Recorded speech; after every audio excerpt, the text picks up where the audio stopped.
Agora, Zé Maria, na verdade, quem detonou mudou completamente esse cenário que ninguém imaginava, né?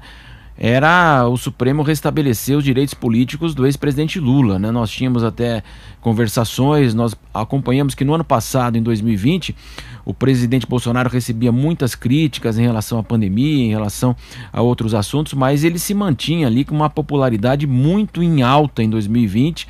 E a partir do momento que o Supremo restabelece os direitos políticos do ex-presidente Lula e ele começa a transitar até pelas pesquisas com a possibilidade de ser candidato, todo o cenário muda, inclusive a própria terceira via que se imaginava ali naquele momento era ser oposição a Bolsonaro nas eleições, as articulações. Mas a partir do momento que Lula entra, as pesquisas mostram que ele rapidamente sobe e domina, faz essa polarização, todo esse cenário muda com Lula, né, Zé Maria?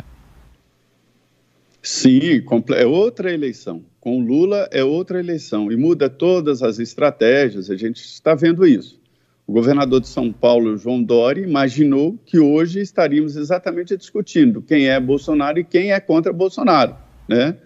E você vê que isso não pegou, né? O João Dória não conseguiu emplacar esse discurso exatamente porque entrou o Lula no lugar. Se não houvesse o Lula, estaria aí o João Dória, adversário ferrenho de Jair Bolsonaro, disputando votos. Isso muda completamente.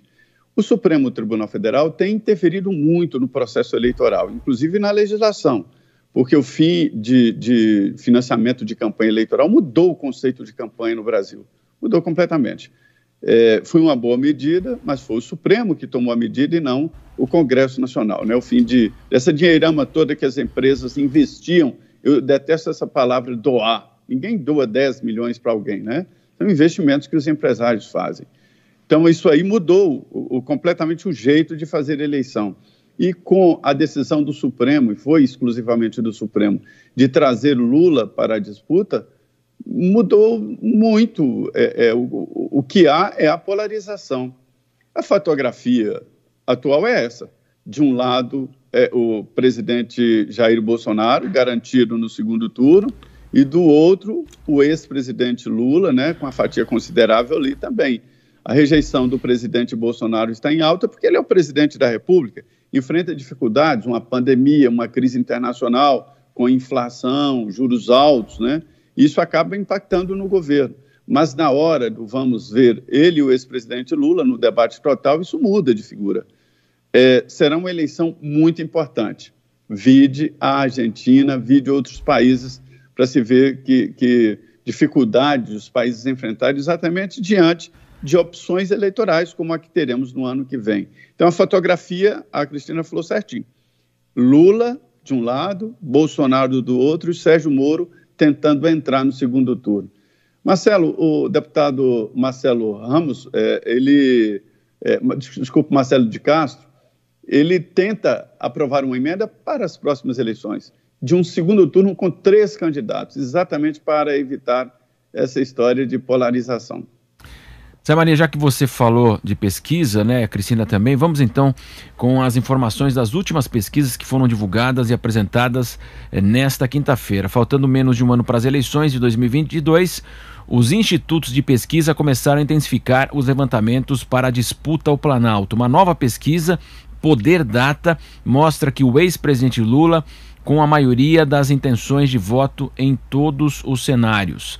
Então nós temos aí quem está nos acompanhando com as imagens, 34 a 29. Então eu vou falar para você que está nos acompanhando pelo rádio.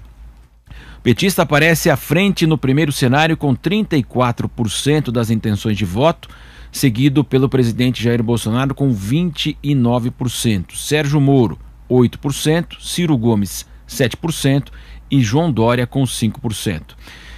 Muito bem, na sequência aparecem Luiz Henrique Mandetta, Alessandro Vieira e Cabo Daciolo. Felipe Dávila e Rodrigo Pacheco ficaram com 0% das intenções de voto.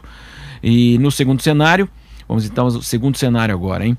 Lula também aparece à frente, 36%, seguido por Bolsonaro, 27%, Ciro Gomes, 9% e com 8% Eduardo Leite, com 5%.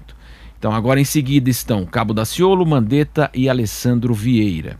Felipe Dávila e Rodrigo Pacheco aparecem sem intenções de voto nos dois cenários da pesquisa.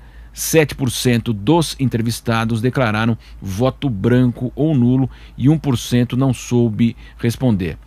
Vamos agora a outro levantamento, que é do Instituto Paraná Pesquisas, e também mostra o ex-presidente com a maioria das intenções de voto no primeiro turno.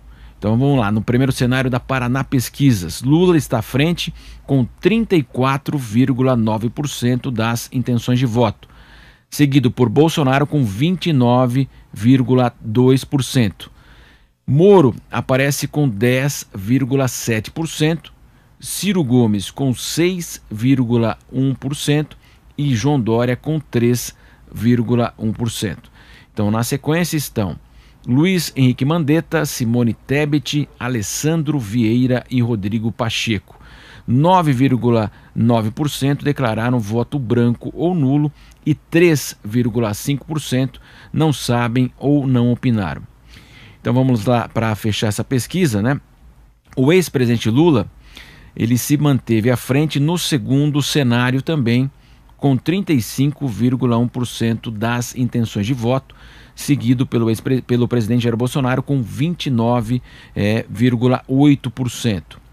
O ex-ministro Sérgio Moro com 11%, Ciro Gomes com 6,1% e Eduardo Leite com 1,6%. Então completam essa lista Luiz Henrique Mandetta, Simone Tebet, Alessandro Vieira e Rodrigo Pacheco. 10,2% declararam voto branco ou nulo e 3,4% disseram que não sabem ou não opinaram. Cristina, nós sabemos que, como você bem disse, né, pesquisa é fotografia de momento, o político sempre fala isso. Quando ele está bem, ele fala, ele concorda, ele, olha, vamos trabalhar. Quando ele está mal, ele reclama da pesquisa. Mas, de qualquer forma, como disse o Zé Maria, esses levantamentos vão, de fato, nortear a decisão dos partidos, coligações, nomes, candidatos. Como é que você avalia essa fotografia de momento, novembro de 2021? Eu acho que a gente está muito distante da eleição, embora as movimentações tenham se acelerado aí nas últimas semanas. Não dá para dizer que o ex-presidente Lula vai ser o novo presidente do Brasil, ou que o ex-presidente Bolsonaro já é o derrotado, ou que Moro é melhor que Ciro está descartado, nem mesmo que os, por enquanto, nanicos não têm qualquer chance. Está muito distante. Na cabeça do eleitor, o que está mais preocupando são os problemas do momento, inflação alta.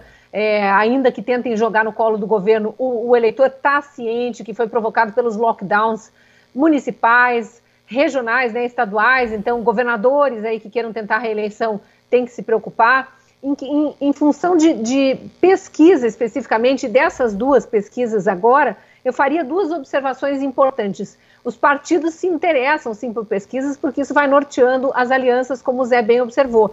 Mas a população não está nem aí para pesquisa, simplesmente porque as pesquisas tiveram uma queda absurda na credibilidade nos últimos anos, nas últimas eleições, por erros crassos. Não só os de 2018, que até momentos finais, ali antes da eleição, diziam que o presidente Bolsonaro não tinha qualquer chance em qualquer cenário. Lembram? Ele perdia para qualquer candidato no segundo turno, e não foi isso que as urnas mostraram. Nas eleições municipais de 2020, agora em plena pandemia, teve erros tão absurdos que a margem de erro costuma ser entre 2 e 3 pontos percentuais, e teve candidato que era considerado perdedor que venceu com 12% a mais de votos em relação ao segundo turno, como foi o caso em Porto Alegre, onde a candidata Manuela Dávila, que ficou em segundo, era supostamente já prefeita eleita, já faziam festa no PCdoB gaúcho, e não teve, foi uma derrota acachapante. Em Recife também aconteceu isso, na disputa para a prefeitura lá. Então essa é uma observação.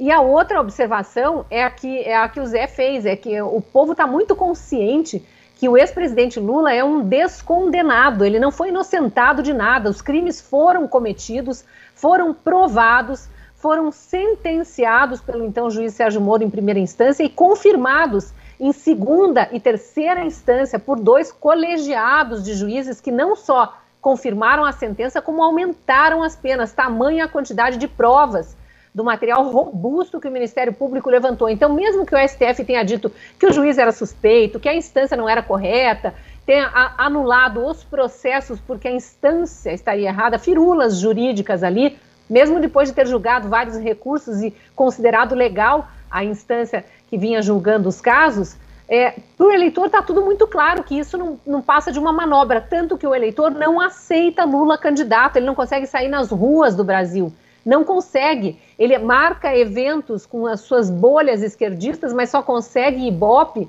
para usar o termo popular, né, Ibope relativo a pesquisas antigas, quando as pesquisas acertavam quase sempre, ele só consegue ter uma audiência cativa nos eventos fechados. Em eventos abertos ele é perseguido por pessoas que vaiam, tanto que ele vai se enfiar na esquerda europeia lá para fingir que é um grande estadista, que é recebido por grandes estadistas. Aqui no Brasil ele não tem conseguido isso.